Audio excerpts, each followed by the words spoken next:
Et si je vous disais que ce n'est pas l'âge qui détruit votre cœur, mais ce que vous mangez en silence chaque matin, que vos vertiges, vos oublis, vos chutes ne viennent pas du temps, mais de l'habitude que vous appelez anodine. Je suis médecin. J'ai exercé pendant plus de 40 ans dans un hôpital de province auprès de centaines, peut-être de milliers de patients. Et pourtant, ce que je vais vous raconter aujourd'hui, ce n'est pas une leçon issue de mes années de pratique.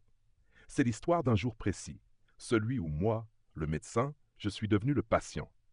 Celui où j'ai failli mourir, non pas à cause d'un cancer, d'un accident ou d'un virus rare, mais à cause d'un simple oubli. Celui d'une pilule, d'un geste quotidien que j'ai fini par banaliser.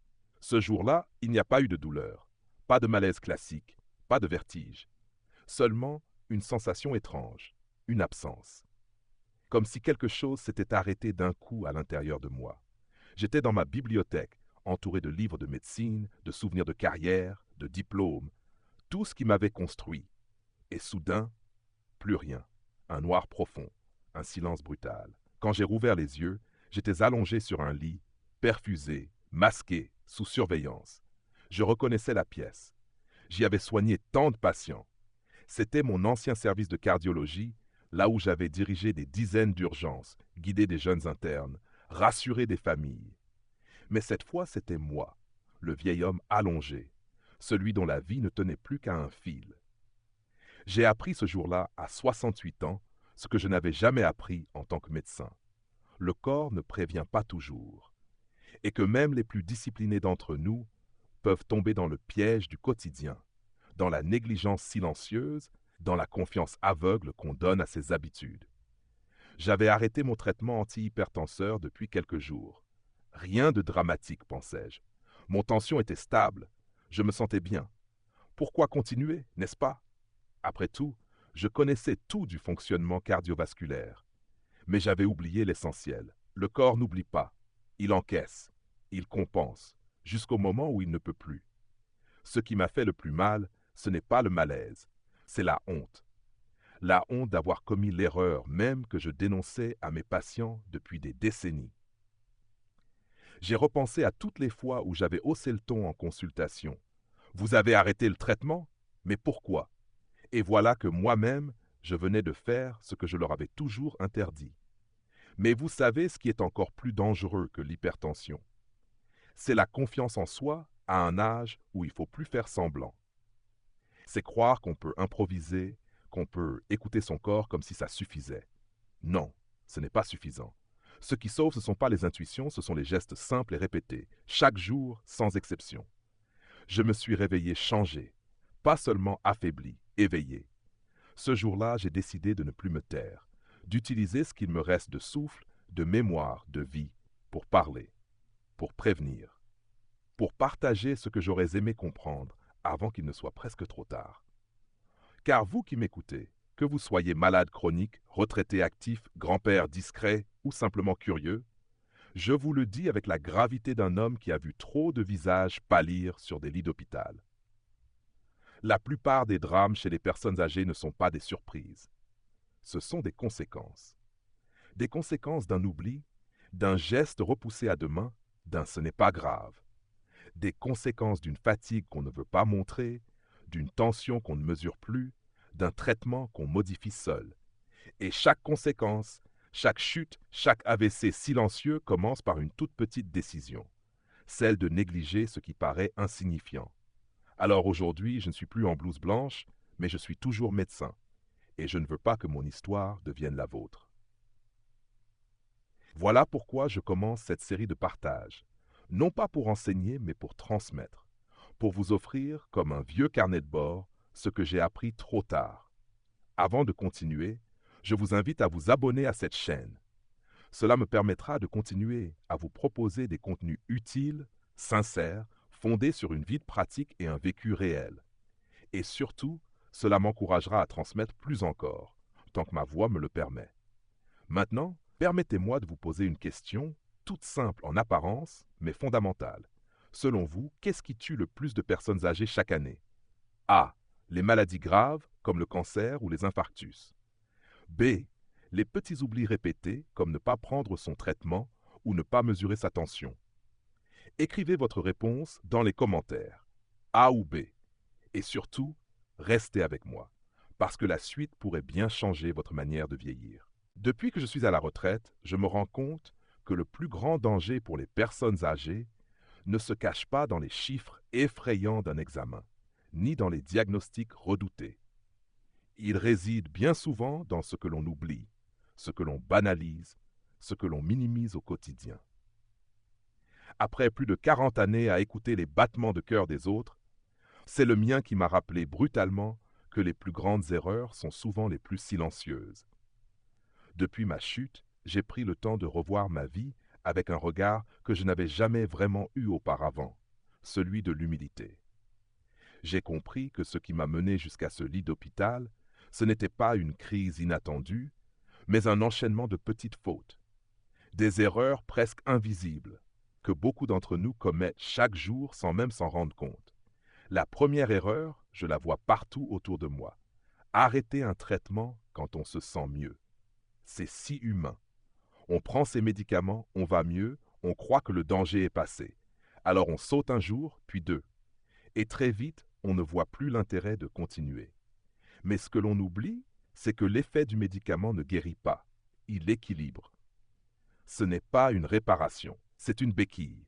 Et quand on la retire, on s'effondre. La deuxième erreur, c'est le sel.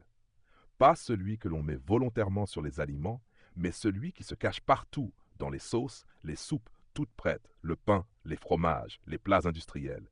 Je croyais manger modérément salé, jusqu'à ce que je note tout ce que je consommais dans une journée. Le total était alarmant. Et le pire, c'est que ce sel-là ne pique pas la langue. Il se glisse doucement dans nos artères. Il alourdit notre cœur. Il fait monter la tension goutte après goutte jusqu'au point de rupture.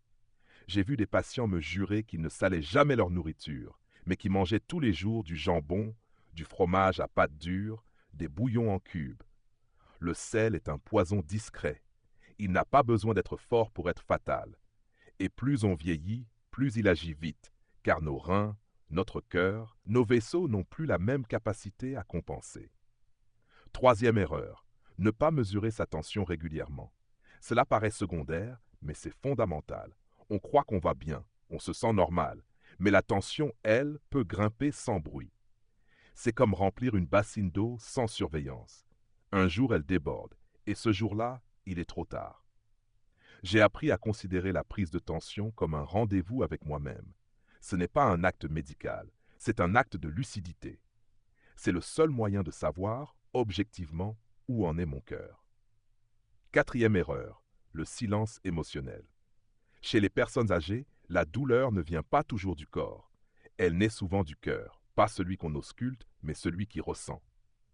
Après ma retraite, je portais en moi des inquiétudes que je ne disais pas. L'échec professionnel d'un enfant, l'isolement progressif, la peur de devenir un fardeau. Et tout cela, je le gardais pour moi. Je pensais que ça allait passer. Mais ce qui ne s'exprime pas, s'imprime. Le stress chronique est un acide lent qui ronge de l'intérieur. Il dérègle le sommeil, accélère le rythme cardiaque, élève la tension. Il pousse le cœur à courir quand le corps est déjà fatigué. J'ai appris à parler, à écrire, à respirer. Pas pour devenir un moine zen, mais pour me libérer. Pour ne pas laisser l'émotion se transformer en symptôme.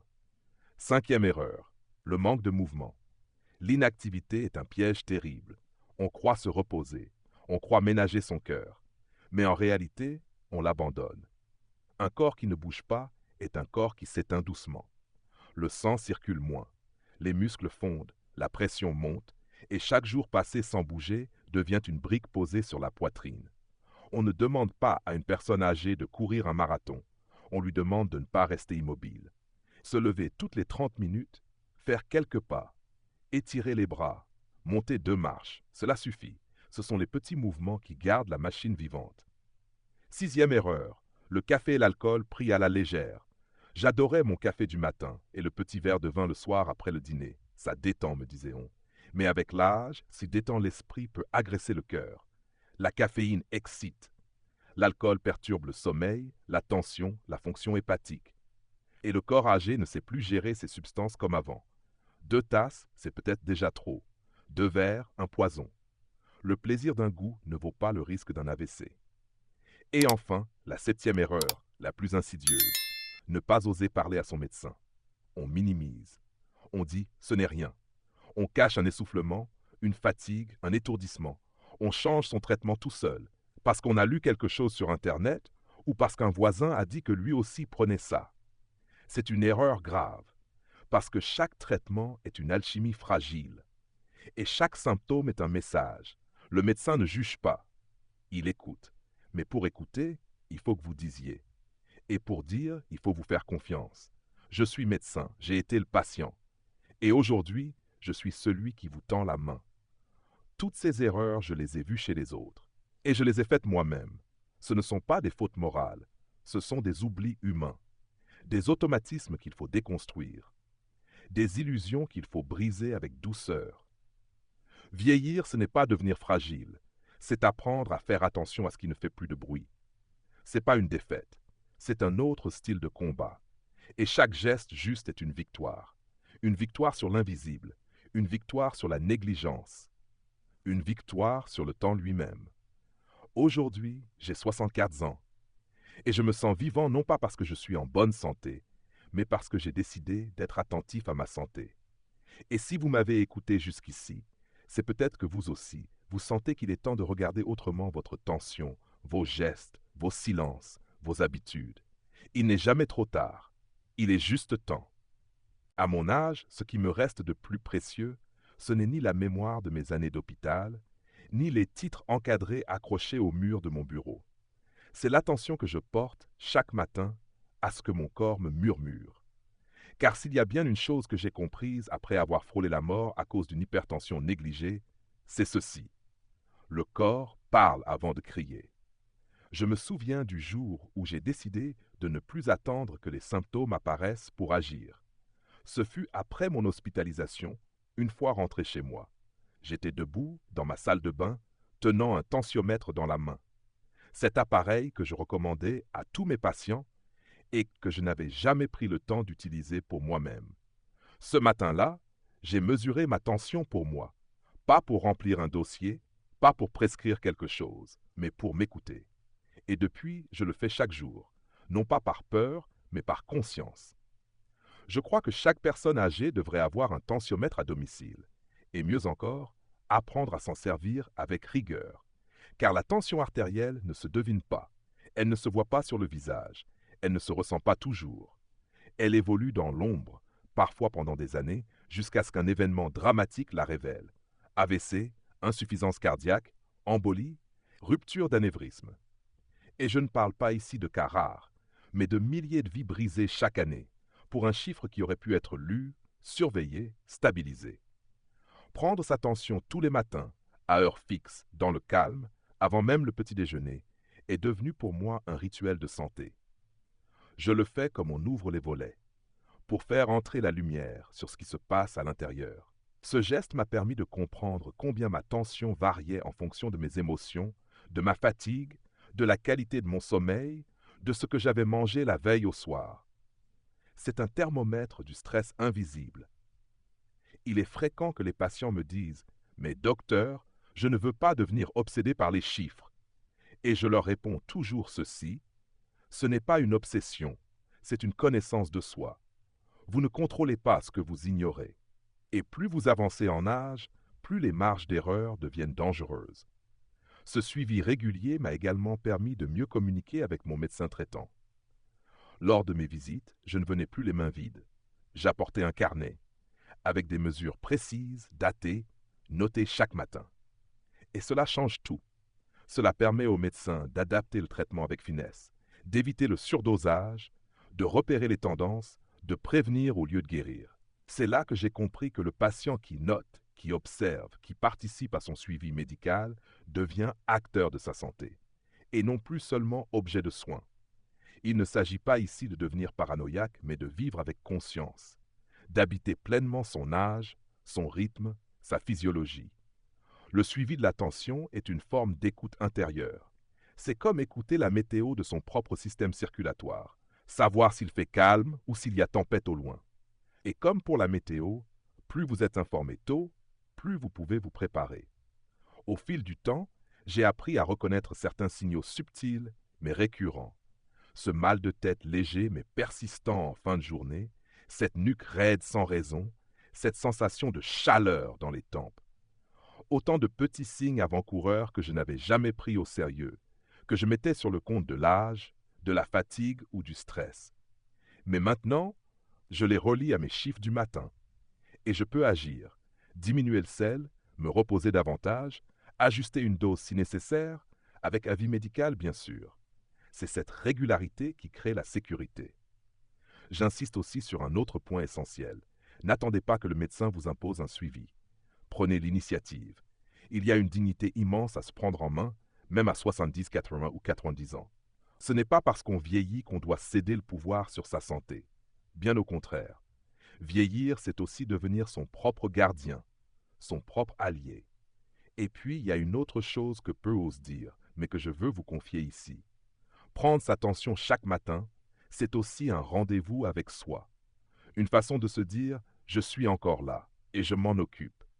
C'est une forme d'amour-propre, un acte de respect envers ce corps qui a tout supporté, tout traversé, et qui continue de vous porter chaque jour sans jamais se plaindre vraiment. Je suis médecin, et je vous le dis avec la plus grande sincérité, si j'avais pris ma tension chaque jour après mes 60 ans, je n'aurais sans doute jamais eu ce malaise. J'aurais vu venir le danger, j'aurais pu corriger le tir, j'aurais évité l'hospitalisation, et peut-être même le traumatisme moral qui a suivi. Alors, si vous m'écoutez aujourd'hui, prenez cela comme un conseil, mais aussi comme un appel à la vigilance douce, à la responsabilité tranquille, à la tendresse active envers vous-même. Car dans ce petit chiffre que vous lirez chaque matin, il y a bien plus qu'une mesure à votre avenir. Je vous parle aujourd'hui non plus en blouse blanche derrière un bureau, mais en homme revenu de l'autre côté de la peur. Ce que j'aimerais partager avec vous dans ce moment de vérité, c'est un constat que j'ai mis des décennies à comprendre. Le cœur ne souffre pas uniquement de ce qu'on mange ou de ce qu'on fait. Il souffre aussi de ce qu'on tait. Et parmi toutes les causes invisibles de l'hypertension chez les personnes âgées, la solitude émotionnelle est l'une des plus meurtrières. Je l'ai compris le jour où j'ai vu un vieil ami, médecin lui aussi, s'effondrer en pleine conversation. Il venait de perdre sa femme après 50 ans de vie commune. Il mangeait bien, faisait ses promenades, prenait son traitement, mais il avait cessé de parler. Il avait cessé d'exprimer ce qu'il ressentait. Chaque jour, il faisait semblant. Et c'est son cœur, littéralement, qui a craqué le premier. Il n'avait pas de pathologie cardiaque. Il avait un chagrin silencieux. Le stress émotionnel chronique est un sujet que la médecine traite souvent en note de bas de page. Et pourtant, il agit comme un courant souterrain puissant, lent, destructeur. Lorsque vous avez 20 ans, un chagrin d'amour peut provoquer des larmes. À 70 ans, il peut provoquer un AVC. Pas immédiatement. Mais il modifie les niveaux d'adrénaline, le rythme du sommeil, la chimie du cerveau. Il dérègle l'appétit, bloque la respiration, alourdit les gestes. Et jour après jour, il finit par s'inscrire dans le corps. J'ai reçu dans mon cabinet des femmes âgées qui venaient pour de simples douleurs dorsales et qui finissaient par éclater en sanglots en parlant de leur solitude. Des hommes de 75 ans qui me disaient qu'ils se sentaient fatigués, mais qui en réalité n'avaient plus parlé à quelqu'un avec sincérité depuis des semaines. Cette fatigue-là, ce n'est pas celle des muscles. C'est celle de porter seul le poids de ses émotions. Je me souviens d'une patiente, Madeleine, 92 ans, veuve depuis peu. Sa tension était instable malgré un traitement bien ajusté. Elle me disait qu'elle se couchait tard, qu'elle se réveillait souvent, qu'elle n'avait plus envie de cuisiner. J'ai osé lui poser la question. À quand remonte la dernière fois où vous avez ri, vraiment ri? Elle m'a regardé, les yeux vides, et a murmuré « Je ne sais plus ». C'est là que j'ai compris que sa tension n'était pas une affaire de dosage, mais de vide. Elle avait perdu le goût de vivre. Et le cœur, quand il n'a plus de raison de battre, bat mal. Je suis médecin. Et pourtant, moi aussi, je suis passé par là. Après ma retraite, j'ai vécu un silence intérieur profond. J'avais toujours été entouré, sollicité, utile. Et du jour au lendemain, tout s'est arrêté. J'avais du temps. Trop de temps. J'ai tenu le coup au début. Mais au fond, je me sentais inutile, effacé. Je n'en ai parlé à personne. pas même à ma femme. C'est mon corps qui a parlé à ma place. Par l'insomnie, les battements cardiaques irréguliers, les maux de tête sourds, et puis l'hypertension. Bien sûr. Ce que je veux vous dire ici, c'est que le cœur est un organe affectif. Ce n'est pas qu'un muscle qui pompe le sang. Il réagit à la tendresse, à l'abandon, au manque, et en vieillissant, on perd souvent des repères, des visages familiers, des habitudes affectives. On veut rester fort, digne, discret. On ne veut pas déranger les enfants ni se plaindre. Alors on se tait, on encaisse, et c'est cette retenue qui nous empoisonne lentement. Il est vital, oui vital, de créer des espaces d'expression. Pas besoin de faire de grandes confidences. Il suffit parfois de parler à quelqu'un qui vous écoute sans juger, d'écrire, de chanter, de pleurer aussi. Un cœur qui pleure un bon coup, c'est un cœur qui se libère d'une pression inutile. L'émotion contenue est une hypertension déguisée. Je recommande à tous mes patients âgés une chose simple mais essentielle. Parlez chaque jour à quelqu'un, même brièvement, même sans sujet précis. Appelez un voisin, parlez à un commerçant, échangez avec une infirmière. Et si vraiment personne n'est là, parlez à vous-même, à voix haute. Dites ce que vous ressentez, ce que vous craignez, ce qui vous a manqué aujourd'hui. Ce n'est pas de la folie, c'est de l'hygiène émotionnelle. Je crois aussi au pouvoir de l'écriture. Depuis mon incident, j'ai commencé un carnet. Chaque matin, j'écris 2 ou 3 phrases, comment je me sens, à quoi j'ai rêvé, ce que j'espère. Cela m'a sauvé, non pas parce que c'est magique, mais parce que cela crée un lien avec moi-même, avec la vie. Cela me donne un fil à suivre. Et chaque mot posé est une tension en moins dans mon thorax. Je suis médecin et je vous le dis avec tout ce que j'ai de plus humain. La santé du cœur passe par la santé de l'âme. Nous sommes des êtres faits d'émotions, pas seulement de chiffres. Et tant que la médecine n'aura pas compris cela pleinement, nous continuerons à soigner les effets sans guérir les causes. Alors à vous qui m'écoutez, qui vivez peut-être seul ou qui avez du mal à exprimer ce que vous ressentez, sachez que parler n'est pas une faiblesse, c'est un acte de survie. Et si votre tension est haute, si votre cœur s'emballe, posez-vous cette question. Qu'est-ce que je retiens encore en moi? Le jour où vous laisserez sortir ce que vous avez enfermé, votre cœur, je vous le promets, commencera à battre différemment. Plus calme, plus juste, plus libre. Je vous parle aujourd'hui avec la voix un peu tremblante d'un vieil homme qui a compris une chose. Trop tard peut-être. Ce n'est pas la vieillesse qui vous affaiblit vraiment. C'est la manière dont vous vivez vos matins. Il y a une vérité que personne ne vous dit après la retraite, après les 60 ou 70 ans. Chaque réveil est une décision. Une décision de se redresser ou de s'enliser. Une décision de nourrir son corps ou de le laisser se vider doucement. Et tout cela commence au petit déjeuner. Je me souviens d'une patiente, Colette, 75 ans, ancienne institutrice, toujours élégante, toujours souriante. Elle venait me voir régulièrement pour des petits maux de jambes, des fatigues diffuses. Un jour, je lui ai demandé ce qu'elle mangeait le matin. Elle m'a répondu, comme beaucoup, une biscotte, un peu de confiture, du thé. Rien de lourd, disait-elle, parce qu'à son âge, on ne digère plus. Je n'ai pas réagi tout de suite. Mais je l'ai noté. Parce que cette réponse, je l'avais entendue des centaines de fois. Et chaque fois, le même schéma. Des personnes âgées fatiguées, instables, oubliant parfois leurs médicaments, ayant du mal à marcher, mais qui ne voyaient aucun lien entre leur état et ce qu'elles avalaient au lever. Et pourtant, tout est là. Le matin est le socle de la journée. Et quand ce socle est creux, tout vacille. Le cœur fatigue plus vite. La tension grimpe. Le cerveau tourne au ralenti. L'humeur s'assombrit. J'ai vu cela chez mes patients et je l'ai vécu moi-même. Après mon incident cardiaque, j'ai été contraint de réapprendre à vivre. Et cela a commencé par un geste que je n'avais jamais vraiment pris au sérieux. Le petit déjeuner. J'ai étudié, j'ai lu, j'ai observé mes propres réactions. Et j'ai compris que passé un certain âge, le corps n'a plus les mêmes réserves qu'à 20 ou 40 ans. Ce que vous lui donnez le matin ne sert pas à grossir. Il sert à tenir debout.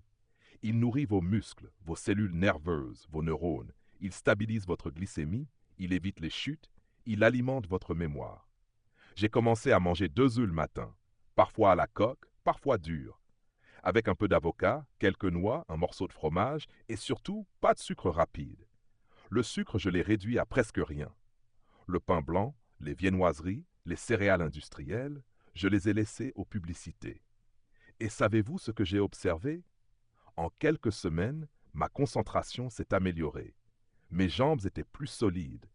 Je montais les escaliers sans avoir l'impression de porter du plomb. Je ne faisais plus de blanc de mémoire. Et surtout, ma tension est devenue plus stable que jamais. Il faut comprendre une chose essentielle. Le corps âgé a faim de protéines, pas de sucre. Il a besoin d'acides aminés pour maintenir la masse musculaire qui diminue inexorablement avec l'âge. Et si vous perdez vos muscles, vous perdez votre équilibre, votre mobilité, votre dignité. J'ai vu trop de personnes âgées tomber, se fracturer le col du fémur, ne plus se relever. Et tout cela parce qu'elles n'avaient plus de force dans les cuisses, dans les bras, dans le dos. Pas à cause d'une maladie, à cause de petits déjeuners vides, année après année. Je suis médecin et je vous le dis avec toute mon expérience. La prévention ne passe pas toujours par les médicaments, mais par la fourchette. Parce que vous mettez dans votre assiette avant même d'avaler votre première pilule de la journée. C'est là que commence la médecine du quotidien. C'est là que vous choisissez entre une journée pleine ou une journée en demi-teinte. Je recommande à tous mes patients âgés de composer un petit déjeuner riche en protéines, en bons gras, en fibres, pas forcément compliqué. Un œuf, un peu de fromage de chèvre, une poignée d'amandes, un yaourt nature entier, quelques tranches de concombre, un thé vert. Et surtout, de la régularité. Tous les jours, même si on n'a pas faim. Parce que l'appétit, à notre âge, ce n'est plus un guide fiable. C'est pas l'envie qu'il faut écouter, c'est le besoin. J'ai aussi constaté un phénomène surprenant. Ceux qui mangent bien le matin ont moins envie de grignoter dans la journée. Ils dorment mieux. Ils sont moins anxieux. Leur tension baisse naturellement. C'est comme si le corps, bien nourri dès le départ, arrêtait de sonner l'alerte tout au long de la journée. Moins de battements irréguliers, moins de maux de tête, moins de coups de fatigue après-midi. Le petit déjeuner, c'est une forme de respect. C'est dire à son corps, je suis avec toi. Je te donne ce qu'il te faut pour fonctionner, pour me porter. C'est aussi un moment de lien avec soi-même. On peut y ajouter une musique douce, quelques respirations, une lumière naturelle.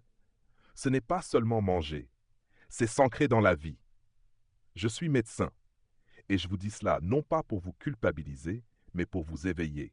Il n'est jamais trop tard pour changer.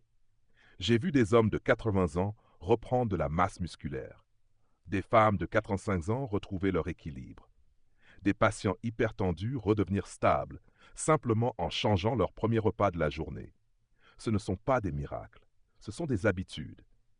Et les habitudes sont plus puissantes que les médicaments. Alors demain matin, quand vous vous lèverez, posez-vous cette question. Est-ce que je me nourris ou est-ce que je me remplis? Et si la réponse vous dérange, tant mieux. Cela signifie que quelque chose en vous est encore vivant et qu'il est temps, peut-être, de lui donner enfin ce qu'il mérite. Il y a des vérités que l'on découvre seulement après avoir vécu longtemps. Et parfois, même toute une vie ne suffit pas pour les comprendre pleinement. Moi, en tant que médecin à la retraite, après plus de 40 ans passés à soigner, écouter, observer, j'ai fini par accepter une chose essentielle. Vieillir n'est pas une tragédie, mais un test de lucidité. Ce n'est pas le corps qui trahit en premier. Ce sont souvent nos habitudes, notre inertie, notre silence. Et dans ce silence s'enracine la fatigue, la maladie, la perte de sens. Durant ces 5 parties de mon témoignage, je vous ai parlé de mon propre accident cardiaque, de mes patients, de la solitude émotionnelle, de l'alimentation oubliée du matin, et surtout du pouvoir que chacun d'entre nous possède encore, même à 70 ou 80 ans, pour inverser le cours des choses. Pas besoin de jeunesse pour commencer à vivre mieux. Il faut de la volonté, de l'humilité, et un petit peu d'amour de soi, celui qu'on oublie trop souvent au profit des autres.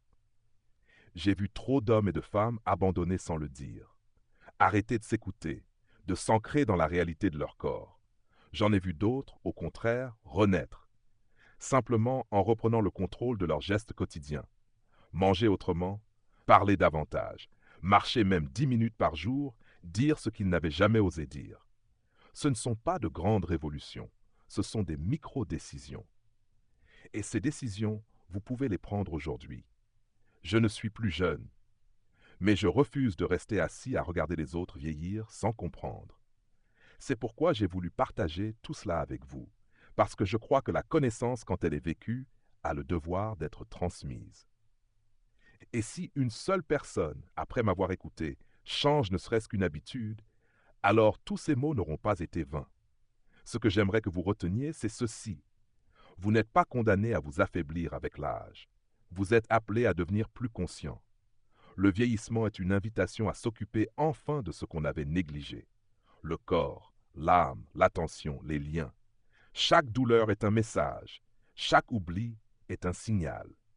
Chaque fatigue est une demande de changement. Et ce changement, personne ne le fera à votre place. Ni vos enfants, ni vos médecins, ni vos proches.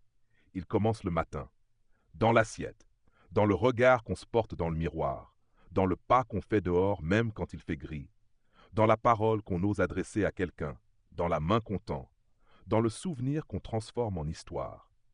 La grande leçon, au fond, est celle-ci. Le cœur n'est jamais trop vieux pour aimer la vie. Mais c'est à vous de lui rappeler comment. Et vous, d'après ce que vous avez entendu. Selon vous, quelle est la chose la plus importante à faire chaque matin pour préserver votre santé après 60 ans? A. Manger un petit déjeuner riche en protéines et sans sucre raffiné. B. Parler à quelqu'un, même brièvement, pour ne pas commencer la journée seul. Je vous invite à répondre en commentaire, A ou B. Partagez votre avis, cela pourra inspirer les autres. Et si cette vidéo vous a touché, aidé ou simplement fait réfléchir, je vous demande un petit geste. Abonnez-vous à la chaîne. Et si vous le pouvez, même symboliquement, faites un don, peu importe le montant. Car moi aussi, j'avance en âge.